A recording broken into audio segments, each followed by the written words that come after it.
आज की कथा हनुमान जी की मंगलवार के लिए है। अगर आप मंगलवार का व्रत रखते हैं तो ये कथा जरूर सुने। ऋषिगृह में केशवदत्त ब्राह्मण अपनी पत्नी अंजलि के साथ रहता था। केशवदत्त के घर में धन संपत्ति की कोई कमी नहीं थी। नगर में सभी केशवदत्त का सम्मान करते थे, लेकिन केशवदत्त संतान नहीं होने से बहुत चिंतित रहता था। दोनों पति पत्नी प्रति मंगलवार को हनुमान जी की पूजा करते थे। विधिवत मंगलवार का व्रत करते हुए कई वर्ष बीत गए। ब्राह्मण बहुत निराश हो गया, लेकिन उसने व्रत करना नहीं छोड़ा। कुछ दिनों के बाद केशवदत्त हनुमान जी की पूजा करने के लिए जंगल में चला गया।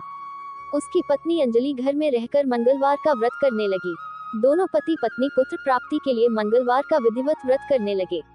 अंजलि ने अगले मंगलवार को व्रत किया, लेकिन किसी कारणवश उस दिन अंजलि हनुमान जी को भोग नहीं लगा सकी और उस दिन वह सूर्यास्त के बाद भूखी ही सो गई।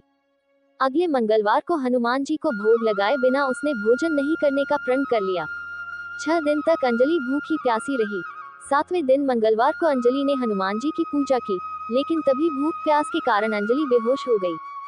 हनुमान जी ने उसे स्वप्न में दर्शन देते हुए कहा, उठो पुत्री, मैं तुम्हारी पूजा पाठ से बहुत प्रसन्न हूँ। तुम्हें सुंदर और सुयोग्य पुत्र होने का वर देता हूँ। ये कहकर हनुमान जी अंतर्धान हो गए। तत्काल अंजलि ने उठकर हनुमान जी को भोग लगाया और स्वयं भोजन किया। हनुमान जी की अनुकंपा से अंजलि ने एक सुंदर शिशु को जन्म दिया। मंगलवार को जन्म लेने के कारण उस बच्चे का नाम मंगल प्रसाद रखा गया। कुछ दिनों बाद अंजलि का पति केशवदत्त भी घर लौट आया। उसने मंगल को देखा तो अंजलि से पूछा, ये सुंदर बच्चा किसका है? अंजलि ने खुश होते हुए हनुमान जी के दर्शन देने और पुत्र प्राप्त होने का वरदान देने की सारी कथा सुना दी।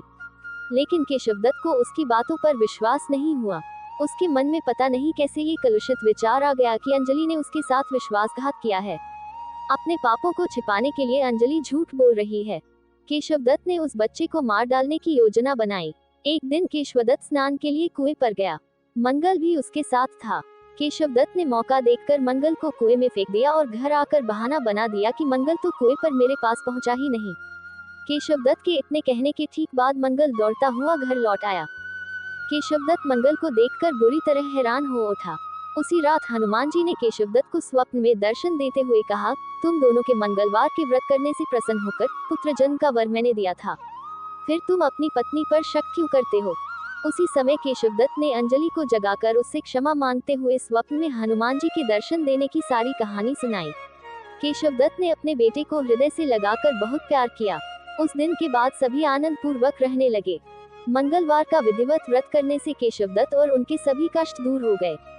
इस तरह जो स्त्री पुरुष विधिवत मंगलवार का व्रत करके व्रत कथा सुनते हैं, हनुमान जी उनके सभी कष्ट दूर करके घर में धन संपत्ति का भंडार भर देते हैं। शरीर के सभी रक्त विकार के रोग भी नष्ट हो जाते हैं। अगर आप हनुमान जी सच्चे भक्त हैं तो वीडियो को लाइक, शेयर और कमेंट में जय श्री राम जरूर लिखें। जय श्री राम।